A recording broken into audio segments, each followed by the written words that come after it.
silent reminders of hockey's worst day can still be found on the banks of the Volga River, where the cold of a Russian winter adds to the eerie chill. Here, the names of 37 players, coaches, and staff of Lokomotiv Yaroslavl are etched in stone, near where they died when their plane crashed 82 seconds after takeoff. Yaroslavl in pure shock this evening. A plane chartered by a Continental Hockey League team has crashed in central Russia. Yaroslavl Lokomotiv, the team, which are a powerhouse from the KHL, from the Continental Hockey League. Russia's worst ever sporting tragedy. The entire team is gone. You know, it just goes beyond what you can, the realm of what you can, you know, really think. Sitting there watching this when it happened, it was pretty surreal. I had played with Pavel Demitra for parts of seasons in St. Louis and again in Vancouver. So, you know, I wouldn't say we were close friends, but obviously being a teammate of Pavel's and you know, for a few years, obviously it really hits home. And I know watching when this happened, you know, obviously not just Pavel, but you think about everybody. You think about the amount of people that it affects, the family members of these players, of these coaches, of the training staff. Curtis Sanford was a goalie with the Columbus Blue Jackets organization on that horrific September day in 2011. And just 1 year later, he found himself presented with an opportunity to be part of the resurrection of Lokomotiv. It would mean saying goodbye to another shot in the NHL and uprooting his family halfway across the world. A life-altering experience for a guy from the small town of Owen Sound, Ontario, but one he felt he just couldn't pass up. The first time I pulled on the jersey, I didn't know what I was going to feel, you know, what I was going to expect. But once you do it and you keep on doing it, I think that feeling becomes even more powerful. You know, each time you do put it on. Come to the arena, you see the names and the pictures of the guys from that hockey team, and you remember why you're here, and you remember why you came here, and that's to make sure that you know, those guys live on. That Lokomotiv is going to be here, and it's going to remain strong. Legendary head coach Mike Keenan has also moved to the KHL. A professional coaching career that has spanned 30 years, it was inevitable that he too would have deep personal ties to the team that perished. I had a big connection to that team. I had coached 5 players in various cities throughout my career, and it's personal when you've coached players that were part of a team, and you know their families, and you know them, and it's a personal tragedy. When his team flew into Yaroslavl in late December, it was the first opportunity Keenan had to visit the cemetery, where many of the players and coaches were laid to rest. It was emotional, powerful, and imperative he and his team pay their respects. It was important to our team and important to me because, as I said, I was personally involved in. Our team is a very respectful group, and I wanted them to remember this tragedy, that don't take it for granted, that life is always going to be fair to you, and there's always aspects of life that are unpredictable. It was the right thing to do to show our respects to these people that went down in a tragic accident. It was a lot more emotional than I expected. It was, you know, to put faces to a lot of the names that you didn't know, and to see the birth dates, and you know, the 1990 birth date, you can't even imagine. The parents and, you know, brothers and sisters and family members of that young of a person having to bury their son or brother, or like I said, a family member. Well, it was pretty heart-wrenching. First of all, to look and see all the faces of the players and the staff, and realize what these families must have gone through and what they're going through. I had the pleasure of coaching with Brad McCrimmon. He was my assistant coach in a tournament in Switzerland. Being up there, my heart just went out to him and his family, and then with everyone else included in that group. It was tough. The crash put a deserved spotlight on the dangers of traveling in Russia, an issue with any player or coach who thinks about coming here. But it appears things have improved to ensure this kind of catastrophe never happens again. We travel by charter, and the planes are NHL style and NHL standards or North American standards. It never crosses my mind. It's just an awful tragedy. There's been some tragic accidents in North America of various sports teams in plane crashes. Thank goodness it doesn't happen very often, and it can happen to anyone at any time, but it's not something you think about. I definitely think it's a lot safer now. I think, effective immediately after that tragedy, I think, there was a league mandate where everybody had to change their, change how they traveled, change what type of planes they used. So, I've been very comfortable with how we've traveled these 2 seasons.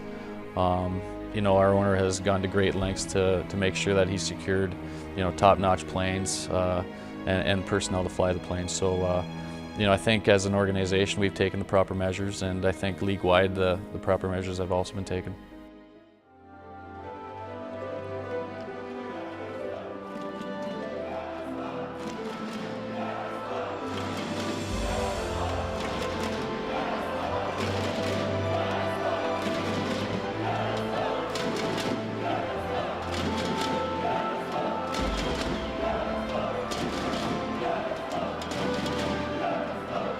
On the ice, as in life, the game goes on. The Lokomotiv fans thankful for the chance to once again cheer their team. On this night, the voices are even louder, as Keenan's Gagarin Cup contender is humbled by the rebuilding Lokomotiv. It is a moment to savor, a moment to escape the heavy burden of a tragedy that still lingers.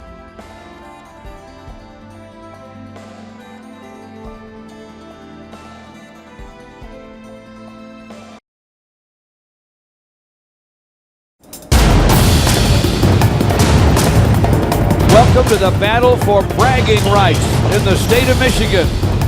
This rivalry goes back to 1898. The 281st all-time meeting between Michigan and Michigan State. Whether it's on the gridiron or the court or on the rink, it's go blue or go green.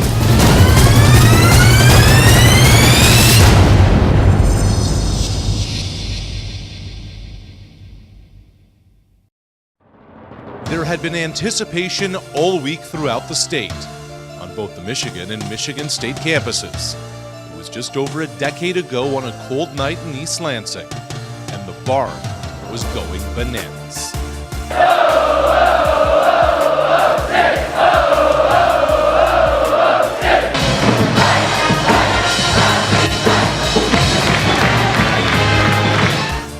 Then a Wolverines freshman, Mike Camilleri's nerves spilled over during player introductions. I was starting at center and they announced me first because they announced the visiting team first, and I took 2 steps and I toe picked and I bit it and I fell flat on my face. And the crowd at Michigan State wouldn't stop taunting me until I finally would acknowledge them. So I was standing there at the blue line by myself, being taunted for a long time. I finally looked over at the bench. The coaches are like, do something. So I finally acknowledged the crowd, and they took full advantage of that. It's a fun rivalry. There's no room for a misstep when Michigan faces Michigan State on the ice. One of the great rivalries in all of college hockey.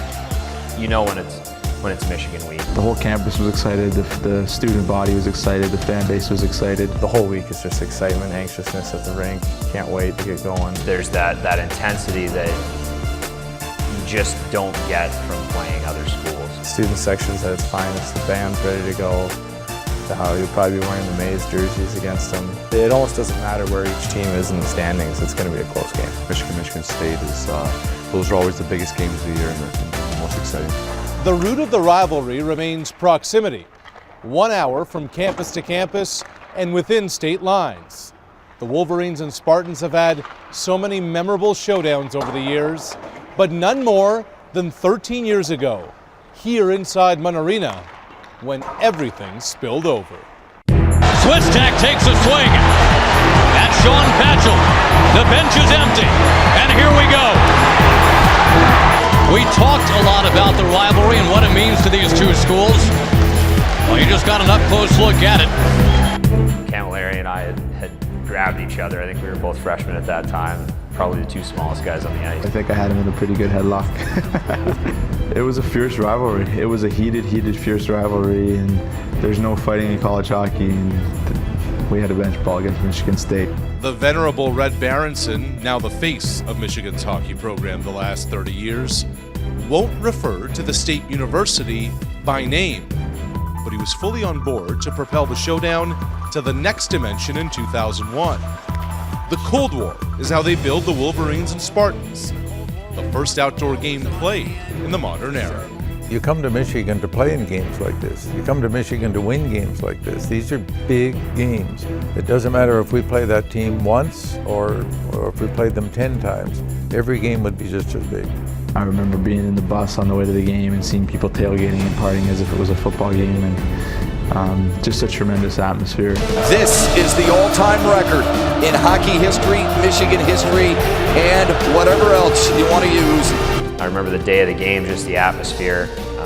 I remember thinking to myself, I don't know how football players do it in front of 76,000 people every week. It was something special, something I'll always remember. It was a almost magical night. The weather couldn't have been better. The ice was perfect, like you would imagine it on a lake in a dream. You know, it was just like glass. They ended the game in a tie that night, but that outdoor game was so much more than the result. Before there were Heritage Classics and Winter Classics, it was the two Michigan schools paving the way for the pros to do the same. The Wolverines and Spartans, pioneers amidst a deeply rooted conflict. It's a bigger rivalry probably as I've ever played it. I mean, even counting pros, I mean, like I said, it's not just hockey, it's every other sport. And it's really the whole state. I mean, you either like Michigan or you like Michigan State. It's one or the other, it's never both. This season, they may meet outdoors at Comerica during Winter Classic weekend. They'll play inside at the Joe. The Wolverines and Spartans on the big stage yet again.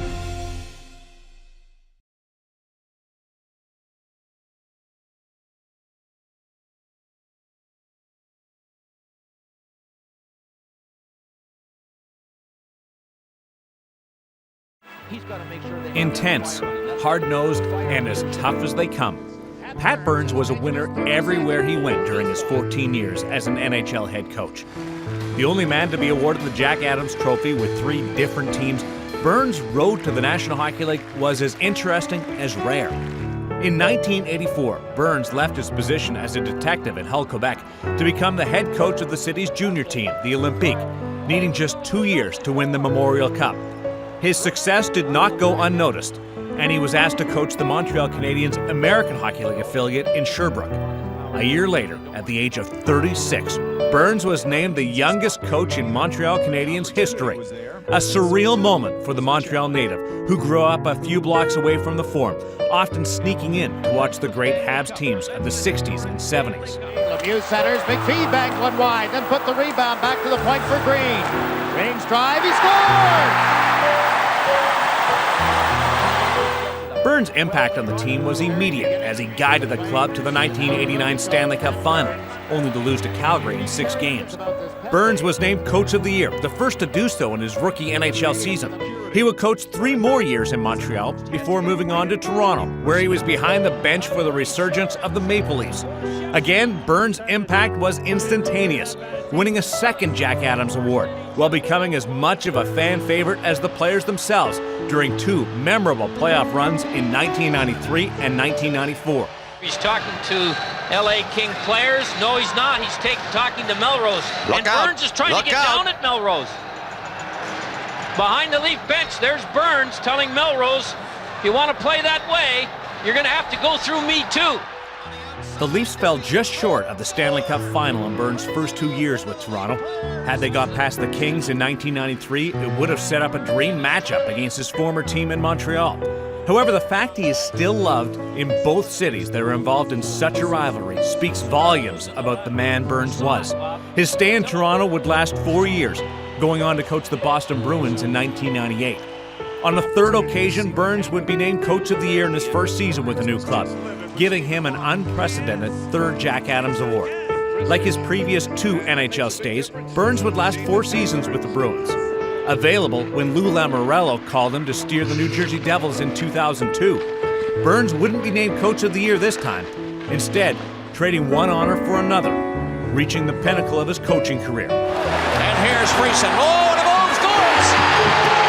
Friesen gets another one, and that should be it, baby. After 13 years in the National Hockey League, Burns finally lifted the Stanley Cup. But following the 2003-2004 season, he was faced with a completely different and unexpected challenge. Burns was diagnosed with colon cancer. For me, I have a fight awaiting. But for those who know me well, I never back down from any fight. I'm not going to back down from this one. Despite having the odds against him, Burns battled the disease, fighting it a second time 2 years later when it spread to his liver. In 2008, after 4 years away from hockey, Burns felt he was healthy and ready to return to coaching. He took a job as an assistant with Team Canada at the 2008 World Hockey Championship. And feeling revitalized, Burns began taking calls from NHL teams with head coaching vacancies. But he wouldn't get to take advantage of those opportunities. During a final checkup, Burns was told by doctors the cancer that would ultimately take his life had appeared in his lungs. Never looking for pity from anyone, Burns spent his final days living in Florida, riding his motorcycle, spending time with family, and staying involved in hockey as a scout for the New Jersey Devils. Always keeping an eye open for players that refuse to back down from anything or anyone, just as he did right to the very end.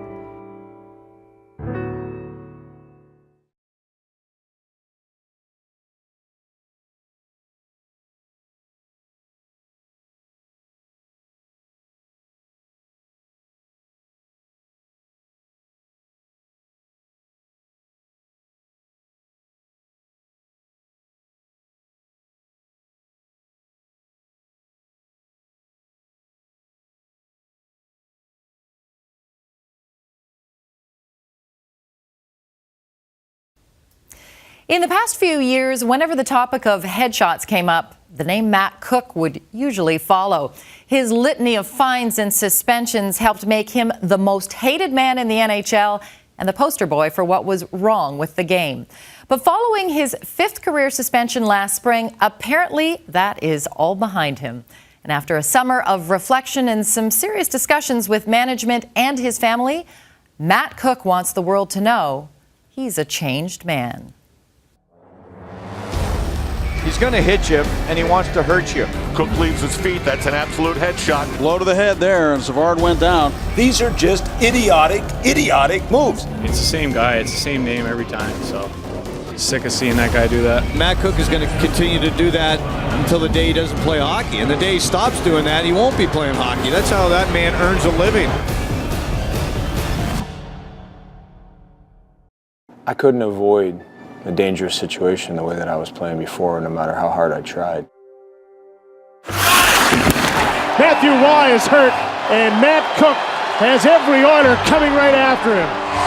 Anisimov didn't see him coming, and the next shift for Cooke was also the next shift for Donald Brashear.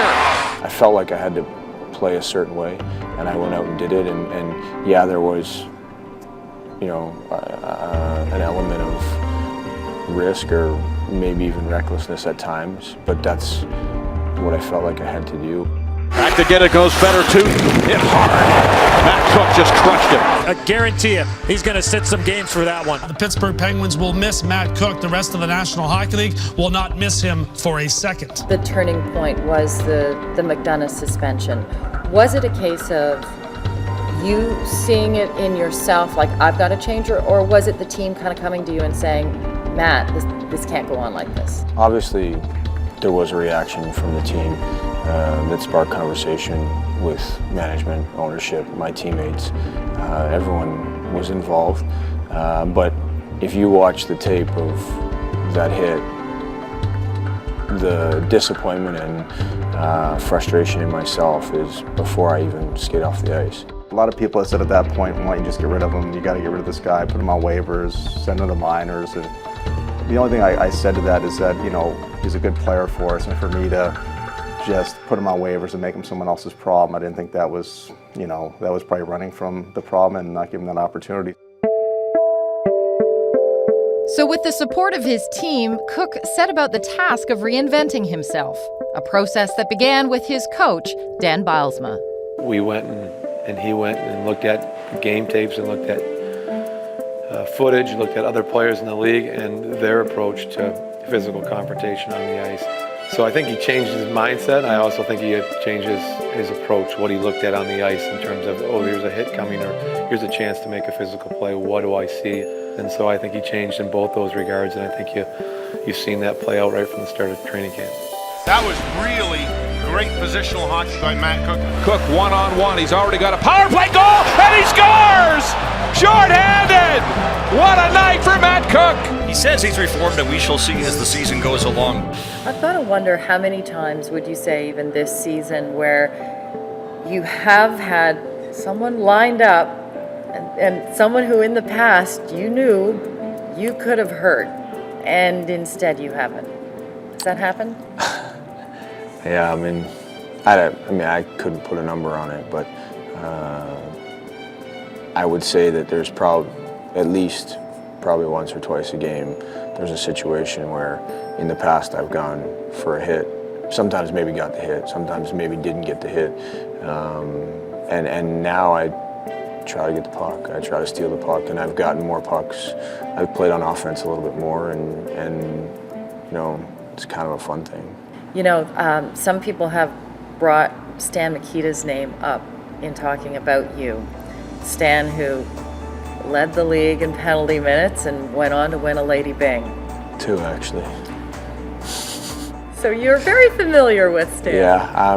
Do you ever think we'll see a day where Matt Cooke's name is engraved on the Lady Byng trophy? I mean, I have to do probably a lot better offensively to get that, but you know, just to be even in the same sentence, I mean, this quick is pretty neat for me, and there's been a lot of doubters along the way, and what do you say to them? They can doubt me. I mean, I don't feel like I've earned anyone's trust to this point, and I don't feel like it's over. So at the end of the day, you know, I have a family and I have kids that have to hear about Dad, and you know, I don't want them to only ever just hear about bad things. So you think you can handle not being the most hated man in the NHL anymore? Yeah, I mean, at this point in my career, it's maybe time to let someone else take that over. Matt Cooke may not have to ready his trophy shelf for a Lady Byng just yet, but in 26 games so far this season, he's tallied 11 points and just 8 penalty minutes, which, if he keeps it up, could now qualify him as the poster boy for what is right with the game. To hear more of my interview, including Mario Lemieux's impact on Cooke's reinvention, be sure to log on to sportsnet.ca and check out the after show. Daron?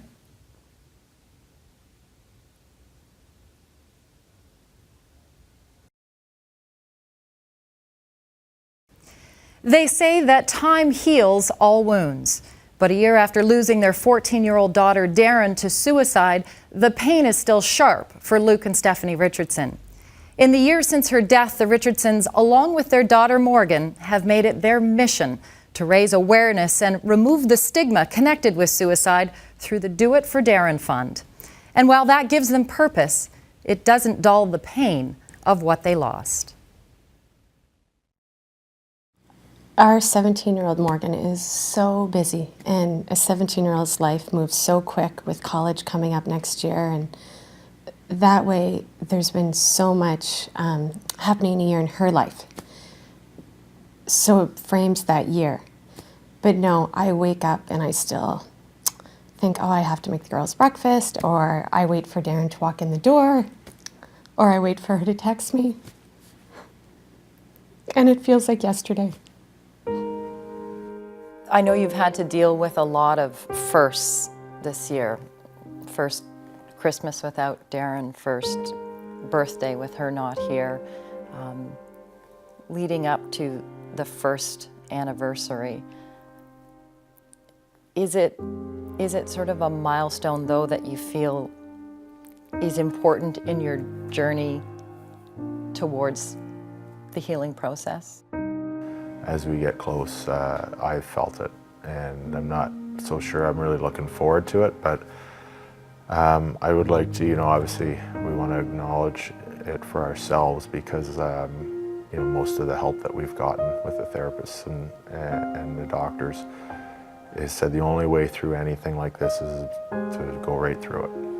And it'll be painful, but, I guess, I've heard many times, like you said, time does heal.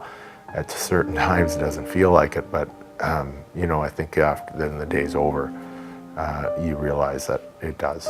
And hopefully we'll have more memories than sad ones as we go through this tough time. How supportive have Daron's friends, I'm sure they're still very much involved in your world, what impact have they had in your lives? It's overwhelming. It is overwhelming. It's to see them all so afraid and so shocked. It was heartbreaking, and I think it's what drove us. Morgan's world was just shattered. We were all, the grief, the despair, the shock, there's no words for it. And to see the other kids were feeling the same way, even kids on the peripheral, the world all of a sudden became very, very scary.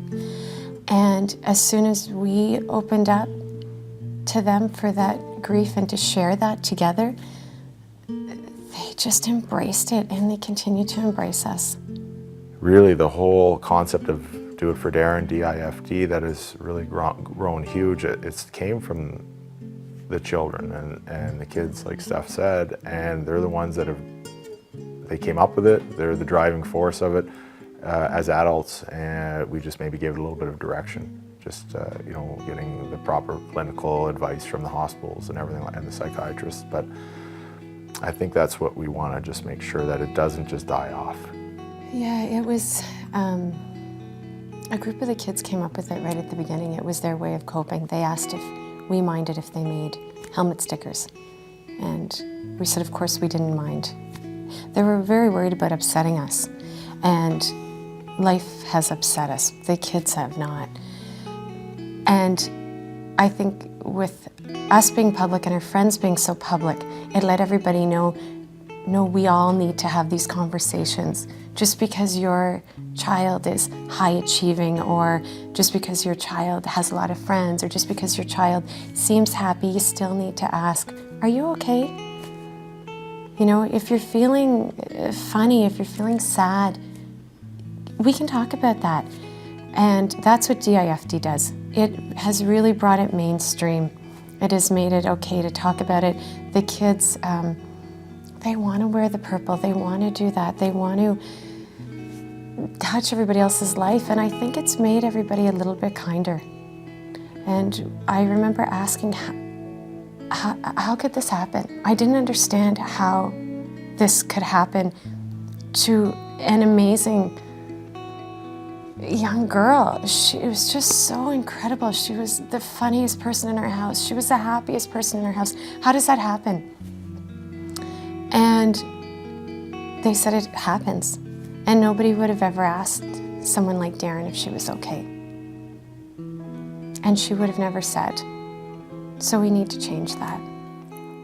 When you look to the future now, what do you see? You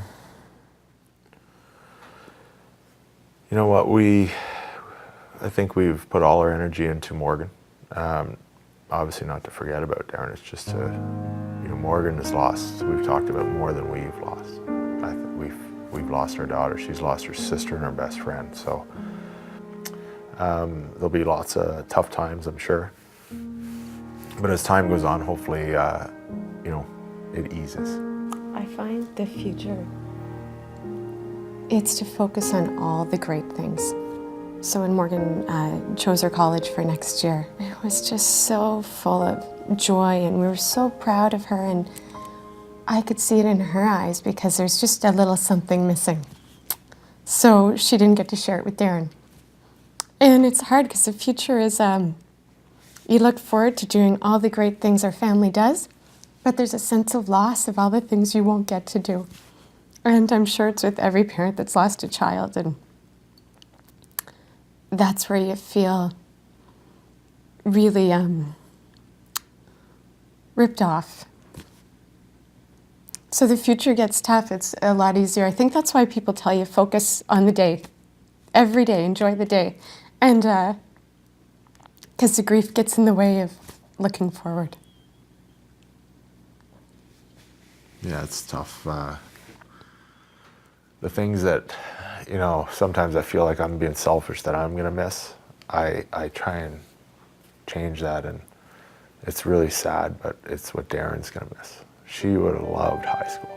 Well, she did, but 4 years of high school, she would have been the queen of high school. We knew that. Like, she would have been running that place, and I'm sure they would have been, you know, a little bit annoyed with her at times, but good and bad. That's just the way she was. She was a big personality, and she would have loved it. So that's a tough one. Like, when we still visit the high school, obviously Morgan still attends there, and we love to see her girlfriends and her friends there and everything. But it's tough because, you know, and you see it in their friends' faces. They love us and they embrace us and they give us a big hug, and it's great to see us. But you can kind of see a little bit in them too. They're missing Daron when they see us, just like when we see them. We see Daron with them. So she's always with us and always will be. Like, that's the way it should be, and it's the way it is.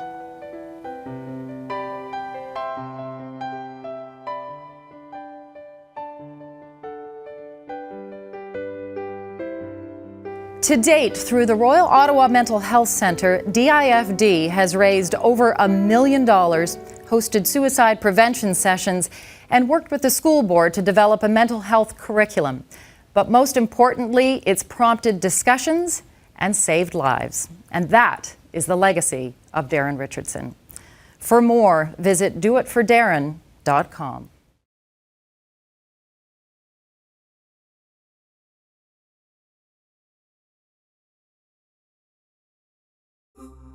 Gretzky has done the unbelievable. His 50th goal in 39 games. They are going wild. As the old cliche goes, records are made to be broken. It's the very essence of sports, part of what makes sports special. But some records are apparently made not only to be broken, but obliterated, and then to perhaps live on forever. And so it was 30 years ago when the remarkable Wayne Gretzky rewrote the NHL record book from front to back. It started with one of the seemingly unassailable records that had stood for 36 years. 50 goals in 50 games. The standard, the benchmark for scoring greatness.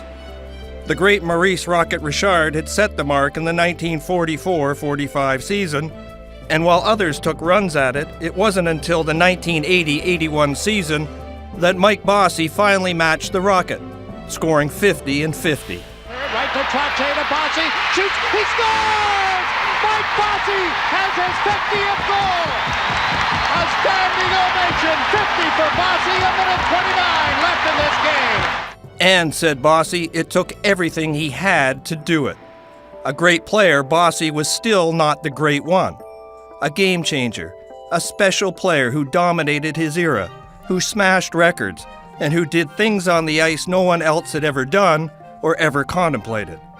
That was Gretzky. Just 20 years old with 2 eye-opening seasons behind him, the 1981-82 season would be one for the ages. It started quietly enough, at least by his standards, with an assist in his season opener, and nothing 2 nights later.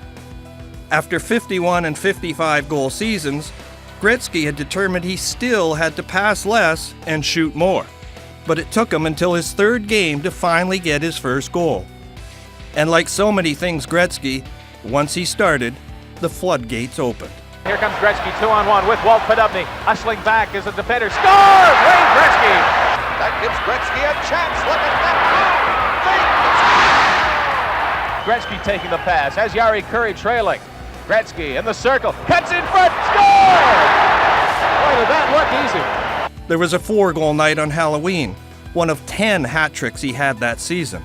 A month later, there was another 4-goal night against Los Angeles.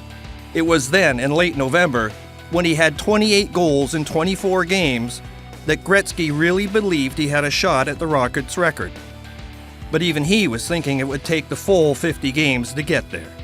Even though he didn't score in 4 straight games, he still reached the 40-goal plateau by Game 36 and had 41 goals by Christmas. In Game 38, Gretzky again scored 4 goals against the Kings, including 2 shorthanded.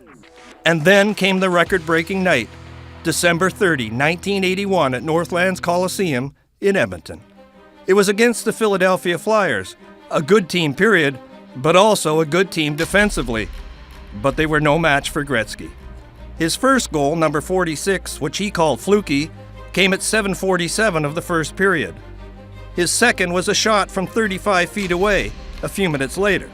His third came on a breakaway with a shot from 25 feet out, 3 minutes into the second period. Number 49 was another shot over the shoulder of Pete Peters, 5 minutes into the third.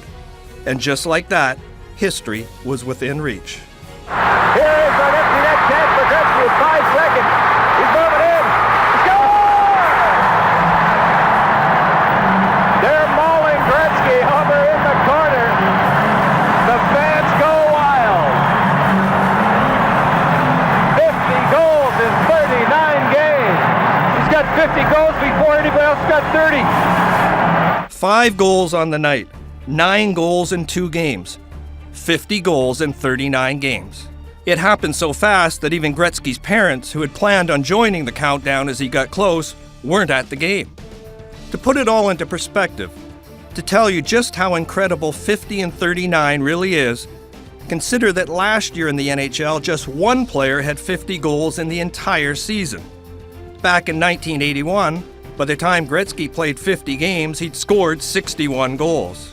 Since he obliterated the record 30 years ago, just 7 times has anyone scored 50 goals in fewer than 50 games. Gretzky did it twice more, once in 42 games, with Mario Lemieux and Cam Neely the next quickest at 44 games, and that was 17 years ago. And if the 50 and 39 wasn't special enough, consider what Gretzky did the rest of the season.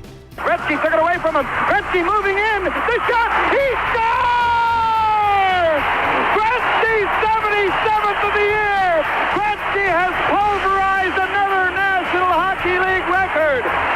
He smashed more Phil Esposito scoring records, finishing with 92 goals and 212 points.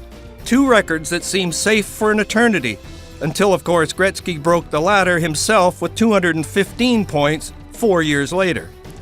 As Flyers coach Pat Quinn said that fateful night 30 years ago, any superlatives I could offer would be inadequate.